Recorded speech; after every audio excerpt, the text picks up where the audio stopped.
Greetings from the bottom of a salt mine.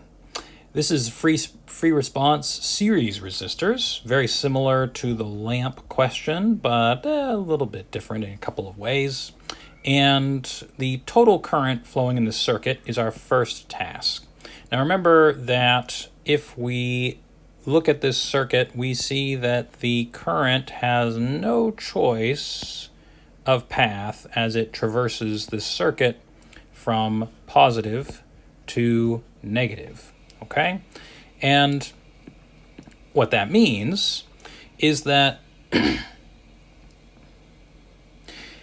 we're going to have the same current at every point in this circuit. And so once we find the total current, we'll know the current everywhere, okay, and through everything. To find the total current, we want to apply Ohm's law. And we already know the total voltage in this circuit, and so we're just left to find what the total resistance is. But finding the total resistance when you have everything in series is very simple. Total resistance is simply the sum of all the individual resistances. We have 3 of them here. We have 50, we have 30, and we have 25. That gives us a total resistance of 105 ohms. Which we put up here, and that gives us our total current, which is 57 milliamps. Okay? Ta-da! Now, for B, we want the voltage drop between the open dot and the solid dot. All right, so what we're looking at there is the difference between here, just coloring that in, and here.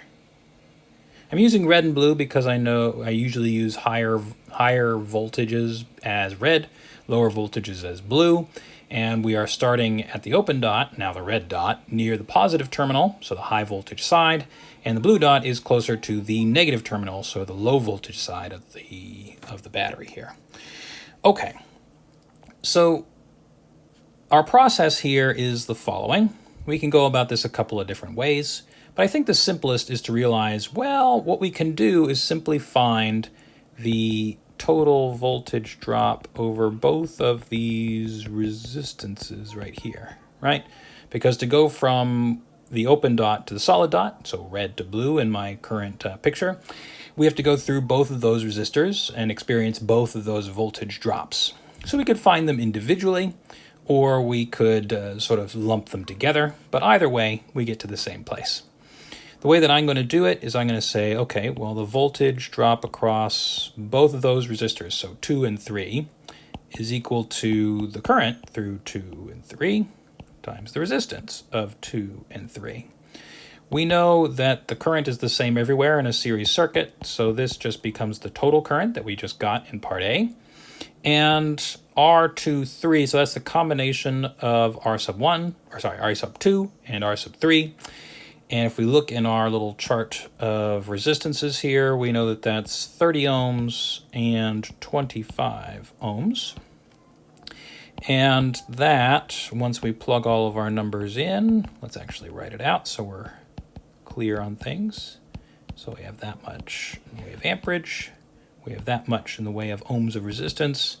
And if we plug all of that in, and I think I've kept to do the calculation, I kept the unrounded version of that. You get just over 3 volts, a little more than half of the total voltage applied to the circuit. And that should make sense because R2 and R3 together represent a little more than half of the total resistance of this series circuit. Now the last part should be pretty straightforward. We're asked to actually put a meter in that would measure our answer to B and show where it would be connected. Okay, well, the drawing up here is getting a little bit crowded, but let me switch colors so that we can see it a little bit more easily. We would want to connect a voltmeter to each of these points. So we'll put a voltmeter symbol over here. Let me just bring that over.